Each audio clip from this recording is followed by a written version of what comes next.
오늘 본문을 보니까 하나님께서는 모세와 아론이 바로 앞에서 이 모세는 신과 같은 모습이 될 것이고 아론은 그의 대언자가 될 것이다 이렇게 말씀하십니다. 무슨 뜻이냐? 결국 이 모세는요 하나님이 주시는 그 말씀과 또 하나님의 뜻을 행함으로 나중에는요 이 바로가 지금은 이 모세를 무시하지만 그 앞에 무릎을 꿇게 될 것이다 이런 뜻이에요.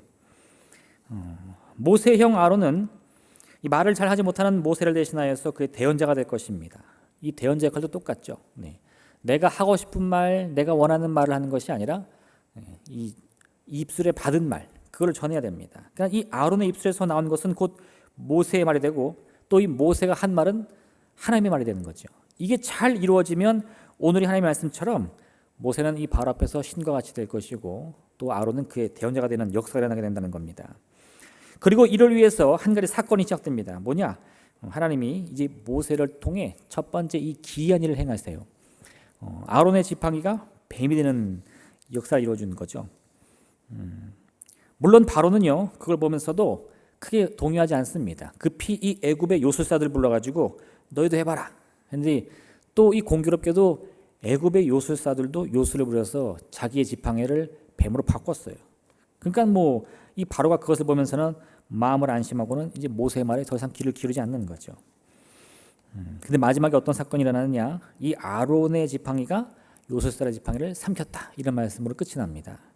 그럼 오늘 이 장면이 뜻하는 바가 무엇인지 함께 한번 살펴보겠습니다. 첫 번째 우리가 주목해야 될 것은요. 이 뱀이 된 아론의 지팡이를 봐야 됩니다. 이게 뭘 뜻하느냐? 우리의 삶이 더 이상 나아갈 수 없는 막다른 골목에 이르게 되면요. 하나님의 기적이 일어난다는 거예요.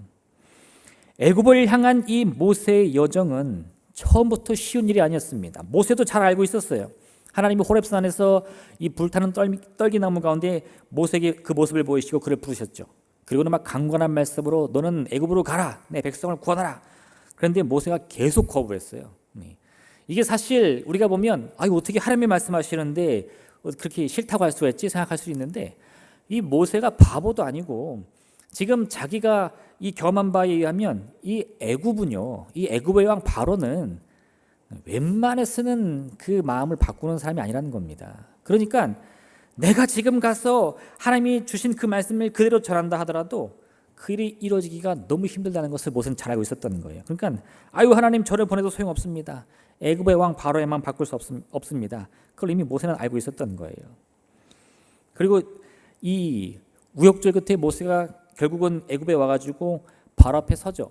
그리고 하나님이 주신 말씀을 선포했어요. 그때 어떤 일이 벌어졌죠? 바로가 귀뚱으로 듣지 않습니다. 여호와가 누구냐? 도대체 누굴 소개하고 싶은 거냐? 나는 그런 이름을 들어본 적이 없다. 막 완전히 모세를 아주 비아냥하면서 놀리죠. 그리고는 너희가 게을러서 그런 말을 하니까 너희의 노동의 강도를 내가 더 높이겠다. 막 이렇게 협박까지 하고요. 아마 그 순간 모세는 이렇게 생각했을 겁니다. 나 이럴 줄 알았어. 내가 처음부터 안 될 줄 알았지. 저 바로가 누군데 내 말을 듣고 그 고집을 꺾겠어. 우리가 지금 이 출애굽기 7장을 보는데 앞선 이 6장 12절 말씀에 이런 말씀이 있습니다. 모세가 여호와 앞에 아뢰어 이르되 이스라엘 자손도 내 말을 듣지 아니하거든 바로가 어찌 들으리까? 나는 입이 둔한 자니이다. 이거는요. 차마 하나님을 원망하지는 못하고 모세가 이렇게 말하는 거예요. 하나님, 내가 이렇게 된다고 말씀드렸죠. 나 보내도 안 된다고 말씀드렸죠. 나는 이미 이렇게 될 줄 알았습니다. 이걸 얘기하는 거예요. 하나님 바로는 절대 그 마음을 바꾸지 않습니다. 무슨 뜻이냐? 이 모세는요. 이미 처음부터 이 일이 안 될 걸 알았고 또 실제로 그 일을 행해봤는데 자기 생각대로 실패하는 거예요. 더 이상 그의 힘으로는 앞으로 나아갈 수 없는 이 막다른 골목에 이르고 만 겁니다. 우리가 인생을 살다 보면요, 우리 입에서도 이런 낙심과 절망이 가득한 말이 나올 때가 있어요. 나 더 이상 못하겠어. 나 더 이상 못하겠어. 막 열심히 뭔가를 준비하고 해왔는데 정말 한때는 내가 그래도 이렇게 열심히 하다 보면 뭔가 놀라운 일이 일어나지 않을까 이런 소망도 품어봤는데 안 되는 거예요. 결국은 어떤 말이 나와요? 내 이럴 줄 알았지. 왜요? 더 이상 한 걸음도 나갈 수 없다는 사실을 뼈저리게 느끼는 거예요. 회당장 야이로가요, 딸이 병들어 눕게 되자 예수님을 찾아갑니다. 아주 간곡한 말로 예수님께 우리 병든 딸을 고쳐주소서 간청했어요. 예수님이 그 걸음을 옮겨가지고 야이로의 집을 향해 가는데 사건이 하나 터집니다. 어떤 여인이 예수님의 옷자락을 만져가지고 시간이 많이 지났어요. 그게 다 해결돼가지고 다시 야이로의 집으로 가려고 하는데 저 멀리서 야이로의 집 사람들이 마중을 나옵니다. 그리고 뭐라 그래요? 아유 주인님, 당신의 딸이 이미 죽었습니다. 예수님을 더 이상 괴롭게 마옵소서 이렇게 말하는 거예요. 그리고 그 말을 들은 이 야이로의 마음은 어땠을까요? 그런 말 하지 마라. 아직 우리에게 소망이 있다 이랬을까요? 네, 아니에요. 이 야이로도요. 아 이제 끝났구나. 네. 나사로가 죽었을 때도 마찬가지입니다. 나사로의 누이였던 이 마르다와 마리아는 나사로가 병들었을 때 즉시 사람을 보내서 예수님을 모셔오려고 했어요. 근데 예수님이 그들이 사는 곳에 도착하셨을 때는 이미 시간이 너무 많이 지나가지고요. 이 나사로가 죽고 나서 이미 사흘이 지난 시점이었습니다. 근데 예수님이 도착하셨다는 것을 듣고 이 마르다와 마리아가 차례대로 예수님을 마중 나가서 예수님 보자마자 뭐라고 그랬어요? 아이고 예수님 오셔서 다행입니다 이랬나요? 아니죠. 아이고 예수님 조금만 더 일찍 오셨더라면 우리 오라비가 죽지 아니했을 것입니다. 네.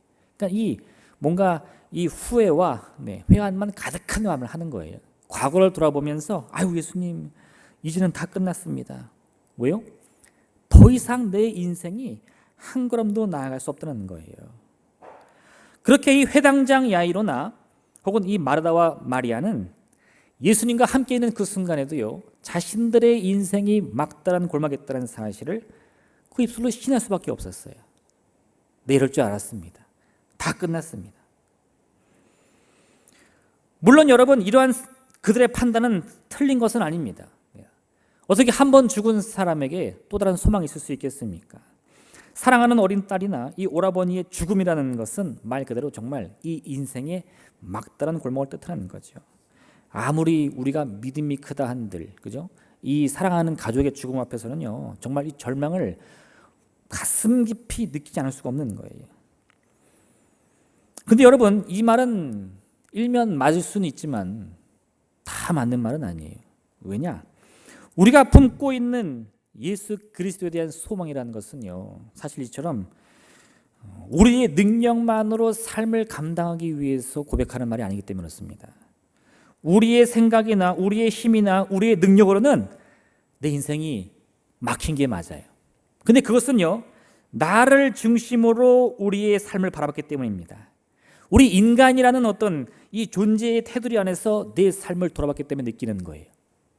나를 중심으로 내 인생을 보니까 어떻게 된다고요? 아, 내가 막다른 골목에 이르렀구나. 딱 느끼는 거죠. 근데 성경은요, 그게 전부라고 말하지 않아요. 왜요? 우리의 삶의 중심을 바꾸면 새로운 시각으로 세상을 볼 수 있다는 거예요. 그 중심의 시선을 바꾸면, 우리의 시선의 각도를 바꾸면 내 인생의 모습을 새로운 각도에서 새롭게 볼 수 있다는 겁니다. 이게 성경의 말씀이에요. 고린도후서 4장 8절 10절 말씀인데요. 우리가 사방으로 우겨쌈을 당하여도 쌓이지 아니하며 답답한 일을 당하여도 낙심하지 아니하며 박해를 받아도 버림받지 아니하며 거꾸러뜨림을 당하여도 망하지 아니하고 우리가 항상 예수의 죽음을 몸에 짊어짐은 예수의 생명이 또한 우리 몸에 나타나게 하려 함이라. 우리가 그런 인생의 막다른 골목을 항상 경험하는 이유가 무엇입니까? 그것은 우리 스스로 절망하며 내 한계를 뼈저리게 느껴라 이런 뜻이 아니에요. 그 막다른 골목 속에서 우리의 마음 가운데에 절망이 들어차고 이 소망이 꺼져가는 그 순간에 우리가 또 하나 기억해야 될 것이 있는데, 그 고난 중에 예수 그리스도의 생명이 나를 붙든다는 사실을 깨달아야 된다는 거예요. 바울은 뭐라고 말했죠? 내가 약할 때 강함입니다. 내가 왜 강한지를 몰라요. 내가 얼마나 강한지를 모르는데 그걸 언제 알 수 있느냐? 내가 나의 힘으로 이룰 수 없는 이 인생의 절망을 만나는 그 순간에 아, 내가 이 절망도 넘을 수 있구나. 그걸 깨닫는 역사가 일어난다는 거예요. 어떻게 그렇게 될까요? 네, 바로 그때부터 하나님의 기적이 일어나기 때문인 겁니다. 이게 기적의 의미예요. 바울은 우리 인생이요, 겉으로 보면 질것 같은 인생이라고 말합니다. 아주 깨지기 쉽고 볼품이 없는 그런 인생이라는 거예요. 그런데 그 질그릇 안에 하나님이 뭘 넣어줬느냐? 아주 귀한 보물을 넣어줬기 때문에 우리는 겉으로 보면 질그릇 같은 인생이지만 사실은 우리를 질그릇이다 이렇게 보지 않고 뭐라고 부른다고요? 보배함이다 이렇게 본다는 거예요. 근데 그걸 언제 할 수 있다고요? 우리가 이 막다른 골목에서 느끼는 절망감, 내 힘으로 안 되고 내 능력으로 안 된다는 것을 깨닫는 그 순간, 그럼 그때 어떻게 해야 돼요? 이젠 하나님께 나가서 간구하는 거죠. 간청하는 거죠. 오늘 하나님께서 이 모세와 아론에게 바로에게 가서 이러한 기적을 보이라 하신 이유가 바로 이겁니다. 모세와 아론이 바로 앞에 서서 사실 말로 그를 설득하려고 했던 것이 아니에요. 하나님도 이미 알고 있었어요. 모세가 알고 있는 그것을 하나님도 사실 알고 계셨어요. 모세가 가서 하나님의 말씀 전한다고 해서 바로가 아이쿠야 여호와 하나님이 계시구나 이럴 줄은, 이건 하나님도 아니라는 걸 아셨다는 겁니다. 근데 왜 그들을 보내가지고 이 고생길에 넣었느냐? 그게 안 되는 순간에 이제 하나님이 어떤 일을 벌이세요? 모세와 아론의 이 뛰어난 언변이나 뭐 설득을 하는 게 아니라 하나님의 기적으로 그 일을 이루겠다는 거예요. 내 힘으로 안 된다고 그게 끝이라고 착각해서는 안 됩니다. 모세가 나는 말을 하지 못합니다. 아론이 나는 능력이 없습니다. 그렇다고 해서 우리는 이스라엘 민족을 구원할 수 없습니다 라고 섣불리 판단해서는 안 된다는 거예요. 그 막다른 골목에서부터 이제 하나님의 직접적인 개입과 역사를 기대할 수 있는 이 새로운 시각을 가져야 된다는 겁니다. 하나님이 지금 이 애굽에서 처음으로 기적을 베푸셨는데 왜 하필이면 이 나무 지팡이를 뱀으로 바꾸셨을까요? 네. 근데 그건 아무리 고민해도 답이 안 나옵니다. 왜요? 나무 지팡이가 왜 뱀이 되었는가? 이거는 우리가 상관할 바가 아닙니다. 중요한 것은 나무가 뱀이 되는 이 일반적으로는 볼 수 없는 이 놀라운 역사가 하나님의 손길 가운데는 일어날 수 있다는 거예요. 그리고 하나님이 그것을 이루겠다는 겁니다. 나무 지팡이를 뱀으로 바꾸겠다는 거예요. 왜요? 이스라엘을 구원하기 위해서라면, 그 백성을 해방시키기 위해서라면 무슨 일이든 하겠다는 겁니다. 사람들이 이해하지 못하는 거, 사람들이 인정하지 못하는 거, 사람들이 기대하지 못하는 일이라 할지라도요, 필요하다면 하겠다는 거예요. 그게 이 지팡이가 뱀이 되는 기적의 역사의 진짜 의미인 거죠. 여러분, 기적이란 것은요, 큰 기적이냐 작은 기적이냐 그런 것엔 전혀 의미가 없습니다. 중요한 것은 이 기적이라는 것은 앞뒤 좌우가 꽉 막힌 이 인생의 절망길에서 우리에게 새로운 길을 보여주는 기회가 되는 거예요. 아, 저런 일도 일어날 수 있구나. 하나님이 역사하시면 이 놀라운 일도 내 인생 가운데 일어날 수 있구나. 이걸 보여주신다는 거죠. 사실 오늘 장면에서도 보듯이요, 이 바로가 이 지팡이가 뱀이 됐다고 해서 뭔가 막 깜짝 놀라거나 감동을 하지는 않았어요. 야, 저게 뭐냐? 우리 이 요술사들도 한번 불러서 해보라고 해라. 이렇게 했거든요. 그러니까 이 바로가 보기에도 그 기적은 아주 막 위대한 기적은 아니었던 겁니다. 그런데 중요한 것은 뭐예요? 그것을 시작으로 이 출애굽, 이스라엘 민족의 해방의 역사는 이제 시작된 거예요. 우리 인생의 절망이 찾아왔다고 느껴지는 그 순간, 여러분, 그런 여러분의 생각에 동의하지 마세요. 내 온 마음과 생각이 야, 끝났어, 나 여기서 끝났어 라고 막 이 깊은 나의 이 마음새부터 막 이게 올라와도요, 여러분 자신에 동의하시면 안 돼요. 왜요? 하나님, 지팡이를 뱀으로 바꾸는 기적을 통해서라도 나를 구원하여 주옵소서.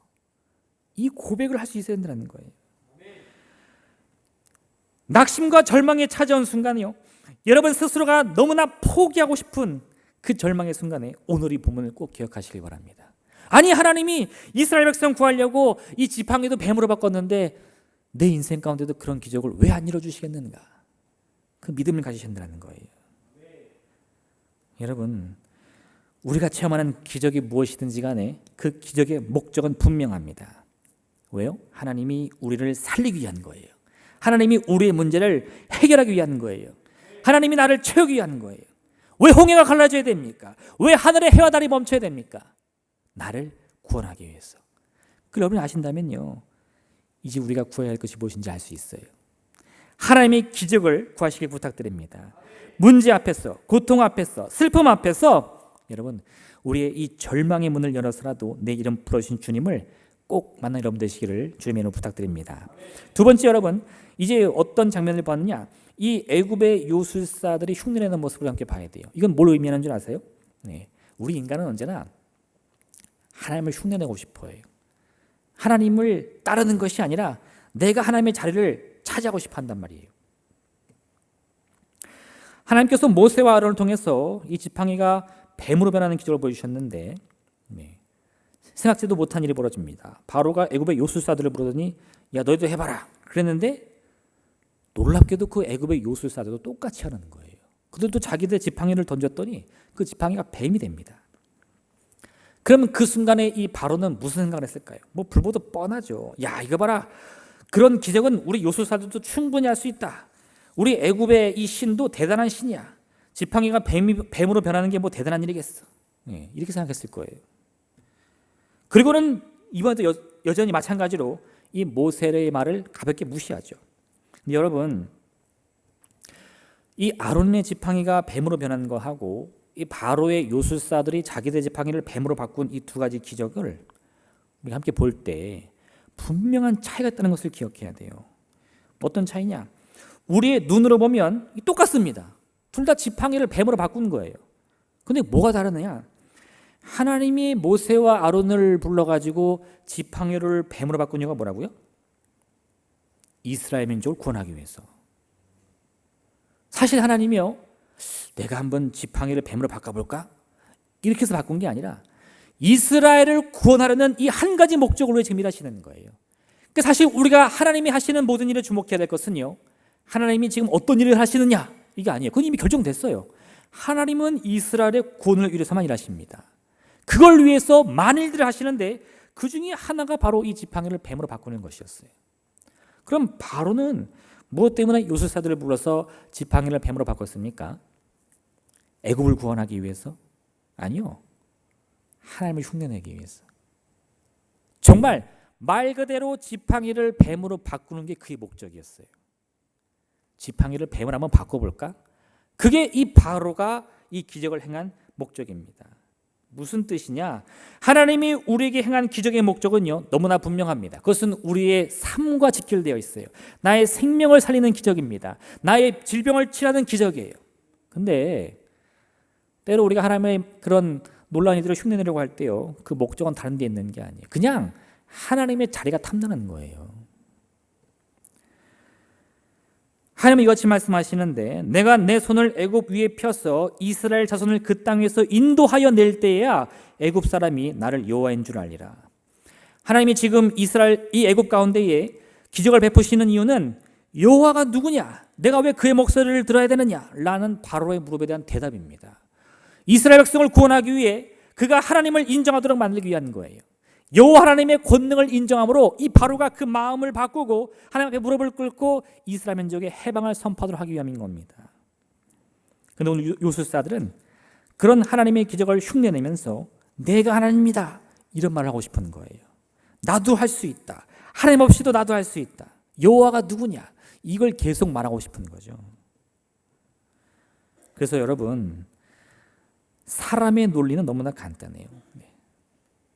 하나님이 보여주신 기적을 나도 따라할 수 있으니까 하나님을 인정할 수 없다는 겁니다. 하나님의 능력을 인정할 수 없습니다. 하나님의 존재를 인정할 수 없습니다. 그러니 하나님의 그 모든 계획과 섭리를 따를 필요가 없는 거예요. 인류의 구원이라는 위대한 목적을 위해 기적을 베푸시는 하나님. 근데 또 그것을 거부하면서 그 자리를 빼앗으려고 늘 하나님의 이 모습을 흉내내려는 인간. 무엇이 진짜 우리 인생에 행복을 가져다주는 삶입니까? 여러분, 목적 없는 기적이라는 것은요, 아무리 위대해 보여도 의미가 없는 겁니다. 아무 의미 없이 홍해가 갈라진다고 해서, 아무 의미 없이 하늘의 해와 달이 멈춘다고 해서 그게 우리 인생에 무슨 의미가 있겠습니까? 그건 아무 의미가 없어요. 기적의 진짜 의미는요, 그 목적이 무엇이냐에 달려있는 거예요. 예수님이 이 땅에 오셨을 때 그 목적이 무엇입니까? 사람들은 그게 궁금했어요. 그래서 예수님 만날 때마다 이렇게 말했습니다. 예수님, 당신이 메시아라면, 당신이 그리스도라면 기적 좀 보여주세요. 할렐루야. 할렐루야. 네. 이게 너무 웃긴 말 아닙니까? 네. 예수님이 대단한 분이라면서요. 그렇게 능력이 많다면서요. 그러면 저기 지나가는 사람 절름발이 같은데 다리 좀 고쳐보세요. 이런 거예요. 그 기적의 의미가 뭐가 있습니까? 그 사람의 생명, 그 사람의 행복, 그 사람의 기쁨은 아무 의미가 없어요. 그냥 궁금한 거예요. 호기심 때문에. 그래서 예수님은요, 그런 기적을 요구하는 사람들, 예수님을 스스로 증명하도록 기적을 베풀려고 하는 모든 사람들의 요청에 다 거절하십니다. 한 번도 그 물음에 응답하신 적이 없어요. 그럼 예수님이 이 땅에 오셔가지고 기적을 베푸신 적이 없느냐? 아니요, 그렇지 않습니다. 예수님 이 기적을 수도 없이 베풀어 주셨어요. 세례 요한의 제자들이 예수님을 찾아와가지고 당신이 진짜 메시아입니까? 우리가 다른 일을 기다려야 합니까? 묻자 예수님 뭐라고 하셨죠? 너희가 가서 듣고 보는 것을 요한에게 알리되 맹인이 보며 못 걷는 사람이 걸으며 나병 환자 깨끗함을 받으며 못 듣는 자가 들으며 죽은 자가 살아나며 가난한 자에게 복음이 전파된다 하라. 예수님 가는 곳마다 앉은 뱅이가 일어나고 맹인이 눈을 뜨고 죽은 자가 살아나는 역사가 일어났습니다. 엄청 많은 기적들을 일으키셨는데 참 신기하게 예수님 스스로를 증명하도록 요구하는 사람들에게 앞에서는요, 기적을 안 베푸셨다는 거예요. 왜요? 기적에는 목적이 중요하니까. 예수님이요, 그런 사람들에게 이렇게 말씀하십니다. 악하고 음란한 세대가 표적을 구하나 선지자 요나의 표적밖에는 보일 표적이 없느니라. 지금 이 바로의 요술사들이 요구하는 게 그런 거예요. 여호와 하나님 대단하다고, 야 그럼 기적을 한번 보이라 그래봐. 얼마나 대단한지 한번 보자. 구경하겠다는 겁니다. 그런 목적이 없는 믿음 앞에서는요, 보일 기적이 없습니다. 오직 하나님의 섭리 안에서 생명을 살리고 선을 행하는 그 바른 목적 안에서만 하나님은 우리에게 기적을 베풀어 주시는 거예요. 여러분, 우리 하나님은 분명 능력의 하나님이십니다. 그런데 그 능력을 아무 때나 쓰시는 게 아니에요. 그 하나님의 힘을 자랑하기 위해서 쓰시는 게 아니라는 겁니다. 하나님은 오직 우리의 삶을 이 죄와 허물에서 구원하시기 위해, 모든 질병에서 건지시기 위해, 삶의 문제와 고통에서 해방시키기 위해서 그 기적을 베풀어 주신다 이거예요. 그럼 바꿔 말하면요, 내가 마음에 고통과 슬픔이 있을 때 어떻게 해야 됩니까? 내 힘으로 해결 못할 그 깊은 절망에서 우리는 뭘 해야 되죠? 하나님의 기적을 구하는 거예요. 하나님께서 약속하신 그 약속의 말씀 붙들고 하나님이 이스라엘 백성 앞에서 행하신 그대로 내 앞에서 나를 구원해달라고, 내 문제를 해결해달라고 간절히 기도해야 된다 이겁니다. 하나님의 기적이 우리의 삶에 반드시 나타날 것을 기대하셔야 됩니다. 그 기적으로 인해 이 꽉 막힌 우리의 인생이 다시 한번 구원받을 수 있다는 소망을 품으셔야 돼요. 그게 기적의 목적입니다. 모세가 지팡이를 던져서 뱀으로 바꾸는 순간 하나님은 그 모습을 보면서 무슨 생각을 하셨을까요? 물론 우리는 알 수 없지만 제가 상상해 보니까 하나님은 이런 생각을 하셨을 것 같아요. 이제 이것을 시작으로 앞으로 어떤 일이 벌어지느냐, 이 이스라엘의 백성들이 애굽으로부터 해방되어서 하나님의 이름을 높이며 찬송하며 나팔을 불며 거기서 해방되는 모습을 그리지 않으셨을까 이거예요. 그런데 똑같이 이 지팡이를 뱀으로 바꾼 요술사들의 머릿속에는 뭐가 있었을까? 아마 그들의 머릿속에는 지팡이가 뱀으로 바뀌는 생각만 가득했을 겁니다. 이거 안 되면 큰일 나거든요. 바로에게 혼나거든요. 지팡이가 뱀으로 되는 기적을 보인다. 똑같지만요, 결코 똑같지 않은 기적입니다. 육의 눈으로 보는 사람에게는 이 둘이 전혀 다를 것이 없어 보이는 인생처럼 보일 수 있겠지만요, 영의 눈을 가진 우리에게는 이 둘이 극명하게 다르다는 것을 깨달을 수 있어야 할 줄로 믿습니다. 여러분, 하나님이 여러분에게 베푸시는 그 기적의 본질을 깨달으시길 부탁드립니다. 그러면 우리 안에서 정말 기쁨이 넘치는 거예요. 절망을 이길 소망이 생기는 거예요. 오늘 그 귀한 은혜를 여러분의 마음에 안고 돌아가시길 부탁드립니다. 마지막 세 번째, 또한 우리가 주목해야 될 마지막 사건은 무엇이냐? 이 아론의 지팡이가 요술사들의 지팡이를 삼켰다는 겁니다.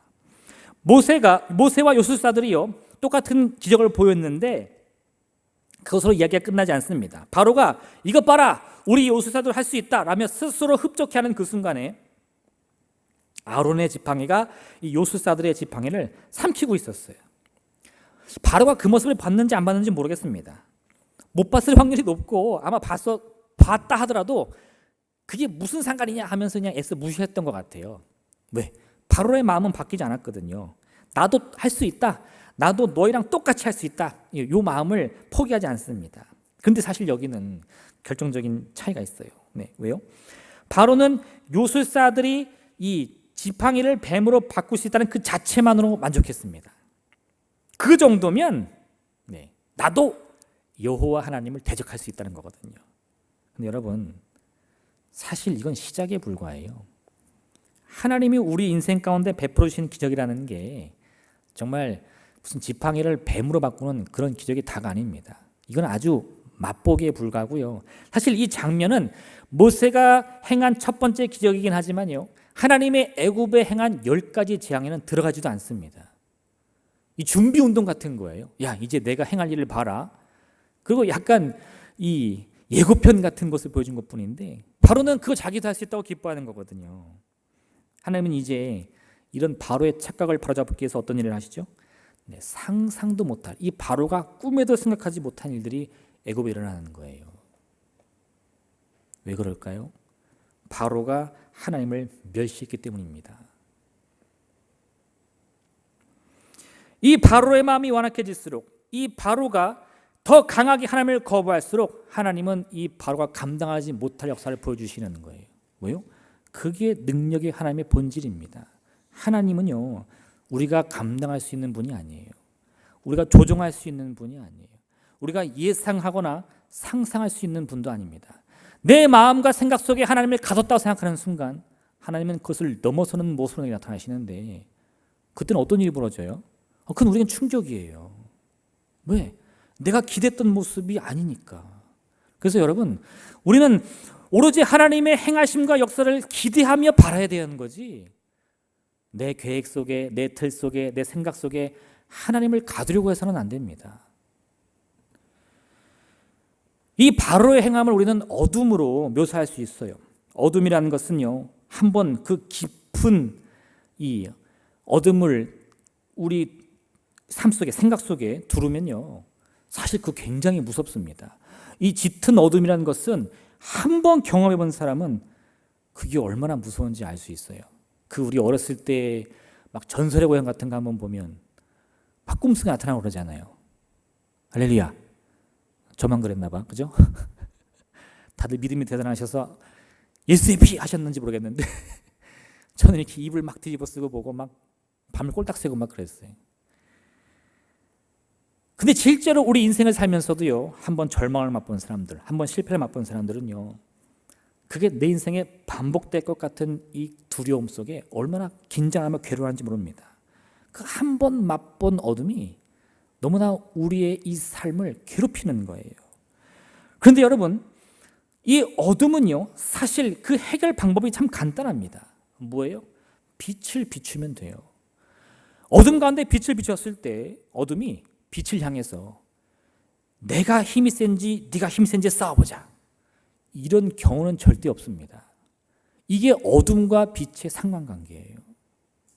이게 무슨 마치 서로 힘을 겨루는 앙숙 혹은 라이벌처럼 싸우는 게 아니고요, 이 어둠은 빛이 비치는 순간 반드시 그 자리를 내줄 수밖에 없는 거예요. 그런데 이 어둠이 어떤 일을 하는 줄 아세요? 빛이 없는 순간 우리한테 그런 착각을 주는 거예요. 내 힘이 얼마나 센 줄 알아? 이 깊은 어둠이라면 어떤 빛도 집어삼킬 수 있어. 너의 마음에 있는 소망의 빛, 그 믿음의 빛, 내가 반드시 삼킬 수 있어, 이렇게 말한다는 거예요. 그럼 우리는 또 그 말에 혹 속아가지고, 야, 이 어둠의 깊이가 깊으면 깊을수록 이 작은 빛은 순식간에 삼키는구나, 착각한단 말이에요. 하나님의 에스겔을 깊은 골짜기 가운데 보내시면서 거기에는 수많은 마른 뼈들을 보여주십니다. 그리고 물어보셨어요. 저 뼈들이 능히 살겠느냐? 에스겔이 뭐라 그런 줄 아세요? 주님만이 아십니다, 대답했어요. 제 생각엔 에스겔이 이렇게 느꼈던 것 같아요. 하나님, 이 깊은 어둠을 어떤 빛으로 비출 수 있겠습니까? 이 소망이 없는 이 깊은 어둠 가운데에 아무리 강한 빛이 비춰도 다 집어삼킬 판입니다. 이런 뜻이 아닐까 저는 생각합니다. 그게 우리 마음이라는 거예요. 근데 여러분 한번 해보세요. 집에서 그 캄캄한 방 안에 작은 이 불빛 하나만 비춰보세요. 어떤 일이 벌어지느냐. 그 순간에 빛과 어둠이 막 싸우면서 막 우주의 전쟁이 일어납니까? 아니요. 눈 깜짝할 사이에 어둠이 사라지는 거예요. 그게 진리입니다. 우리 인생 가운데 찾아온 깊은 어둠을 어떻게 해야 우리가 이길 수 있겠습니까? 사실은 너무 간단해요. 소망의 빛을 붙들면 됩니다. 지팡이가 뱀이 되는 기적을 내 마음 가운데 믿으면 되는 거예요. 그 정도면 충분합니다. 하나님, 이거 너무 작은 거 아니에요? 최소한 홍해는 갈라주셔야죠. 최소한 하늘의 달과 별은 멈춰주셔야죠. 아니라는 거예요, 여러분. 지금 나무 지팡이가 뱀으로 변했습니다. 그걸 누가 할 수 있겠어요? 그걸 누가 이룰 수 있겠습니까? 그걸 보는 순간 하나님의 역사가 나를 살린다는 믿음을 가지시면 된다 이겁니다. 아무리 강한 어둠이라도요, 눈 녹듯이 녹아내릴 것입니다. 잠시 있다 사라지는 아침 안개처럼 순식간에 사라질 것이에요. 그게 오늘 이 모세가 우리에게 보여준 첫 번째 기적의 진짜 의미입니다.